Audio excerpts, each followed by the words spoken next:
Let's meet this new age together.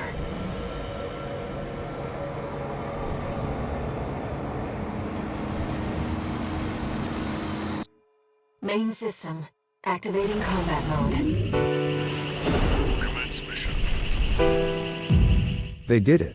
The mad lads at From Software actually pulled it off. I admit I was a bit skeptical as to how this game would be received by their newer audience, given the recent pedigree. But I'm incredibly happy to witness Armored Core's fantastic entry into the mighty pantheon of experiences everyone can enjoy. Armored Core 6 has awoken the franchise from its long slumber, spearheading a new age for mech games and marking the first time in a long while that Souls titles and Armored Core titles coexist in the studio's catalog. These games have always been obtuse, punishing, convoluted, had a high barrier of entry and obviously had their own glaring innate faults, but they were unlike anything else out there. They were ahead of their time in many regards, and now, everyone has had the opportunity to see exactly the kind of trump card From Soft had in their sleeve all along. Armored Core 6 is not a perfect game. It's not even a perfect Armored Core game. Hell, it's actually a very flawed Armored Core game, but its importance is nothing short of tremendous. In a world where quantity is valued over quality, where adhering to norms is heavily encouraged and creativity takes a back seat in favor of profit, these developers keep showing us why they are some of the best in the business. When's the last time a game demanded you to push through 3 whole playthroughs to see some of its most touching, important and impactful moments? When's the last time you played something so unique and focused that you can't even really name any genre it falls into? When's the last time you saw your favorite developers do a complete 180 from their most popular ideas and go back to their roots, trying to bridge new and old in such an elegant manner? Exactly. That's why Armored Core 6 is so important. It's not just important for Armored Core as a series, or From Software as a company. It's important for the whole gaming ecosystem. As we have come to expect, this is a complete package. There's no loose ends, mountains of bugs, rushed concepts or unnecessary padding. This game knows exactly what it is, what it needs to be and what legacy it's carrying on its back. And I use the term legacy very purposefully here, because this is indeed not the 6th Armored Core game, it's actually the 16th entry in the franchise. That is a whole lot of titles. A lot of history, expectations, emotions, mechanics, concepts and memories to carry on the back of a single game.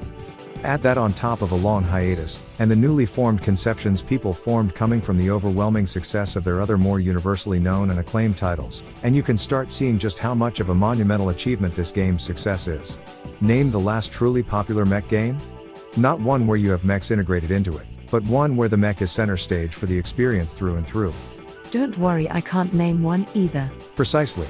Unfortunately, mechs just aren't very popular as a genre in general, so this is to be expected. But take a moment to realize that despite this, and despite literally no one except us 9 ancient fossil Armored Core fans still alive knowing about this franchise, it managed to amass more concurrent players than any other From Software title, excluding Elden Ring.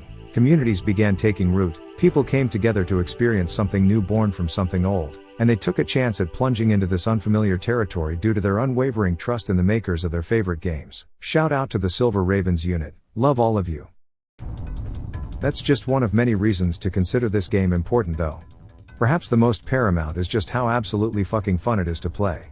Seriously, AC6 is just so fun to play. There's no shortage of skills to learn to properly pilot your AC. Everything feels rewarding to pull off, there's a great sense of scale and speed. If you get enough training in, you will fully realize your ace pilot fantasy in no time. They absolutely nailed the moment-to-moment action here. It feels frenetic, gripping, controlled but chaotic. Everything is made with intent, from every encounter to every mechanical clank your weapon makes when reloading, and every inch of the part's designs.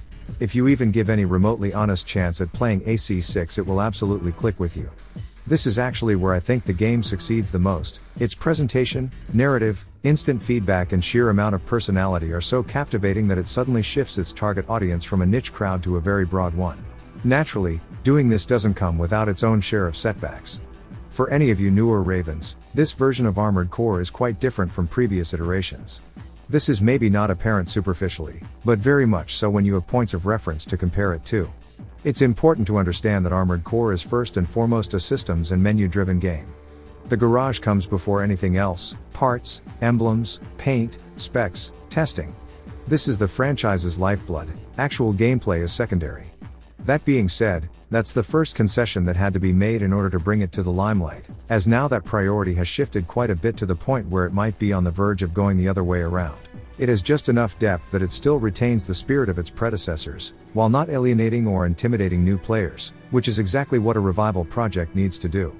Now you know what it's about, you know how deep it can get, how important variety and options are, and how fun tinkering with your own idea is. A sequel might be able to bring back what had to be shed for the sake of streamlining the game. Ravens are now ready to go deeper in the rabbit hole, and I think this might exactly be the next move. Another concession was made in terms of engagement range, which basically affects everything that is the design philosophy behind AC6's inner workings.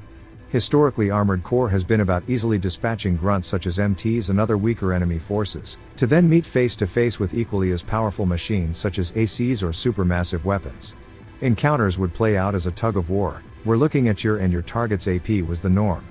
There was no way to reliably deal any sort of consistent combos. This paired with either extreme speeds or very intrusive aiming methods meant that kiting, chipping and preparation were the biggest factors at play in battles. Obviously this meant that closing in range was extremely difficult, and that boss battles were often either puzzles or DPS checks. This completely goes against modern From Software boss design standards, which leads me to believe it's why Armored Core 6 was made into a very close range-centric game, for better or worse. This all to say that features like Hard Lock, Assault Boost, Ricochet, and Reflex, pattern-based boss fights were all introduced into Armored Core as a way to form a bridge with their recent design philosophy. It does make some of the game very exciting and memorable, but there's also a lot to be lost here, which I'll cover in another video. I wanted to mention this because there seems to be a divide in the fanbase due to these changes, and I think it's important to understand why it was done this way, and why I think we older fans should accept that this ultimately helps modernizing the game systems to some degree. And hey, some of these changes were actually pretty good. Melee weapons are actually fun to use now. There's a lot of them and they are really unique both aesthetically and mechanically. Sharing and importing builds is a lot more practical. I guess shotguns aren't really that useless anymore, and leg types play a much bigger role in how your AC controls, which seemed to be something that they were straying away from a bit lately. Consider also how we got to keep the traditional mission-based structure that is so integral to an AC game. It's 2023, open world games run rampant, and Elden Ring leads the way by those standards, yet 6 remain true to its core, pun intended. The log hunt system, the arena, the briefings, no microtransactions, even the fact we don't see a single character's face during the entirety of the plot. These are all concepts from another age long ago, when games sought to remain true to their intent and players were given full responsibility over how to enjoy their experiences. Armored Core 6 is a culmination, a melting pot if you will, of all the past Armored Core games. This is certainly not reflected in all its mechanics, but it sure as hell is in its spirit. The franchise is notorious for its constant evolution, change, adaptation, reboot upon reboot within several generations. Armored Core 5 wasn't less Armored Core just because you weren't piloting nexts and couldn't do their fancy techniques. Armored Core 1 wasn't more Armored Core than 3 just because the latter is using the former as inspiration. Armored Core 6 is a different flavor of Armored Core. It isn't less Armored Core than any other Armored Core just because it's streamlined. And the best part is, people like this flavor. It means people like the principles behind what we loved in the first place. This newfound success will only bring new opportunities to the franchise, new ideas, new chances to innovate, correct, patch, rework or revisit what was already there. I understand some concerns, I really do. But despite its glaring flaws, Armored Core 6 is important most and foremost because it signals the beginning of an era. Game creators across the globe have their eyes set on industry trendsetters. From Software has been a major target when it comes to this. Souls-like games are everywhere now. Maybe from here on out, this will spur innovation from many different places. We won't have to wait another 10 long grueling years for another game like this.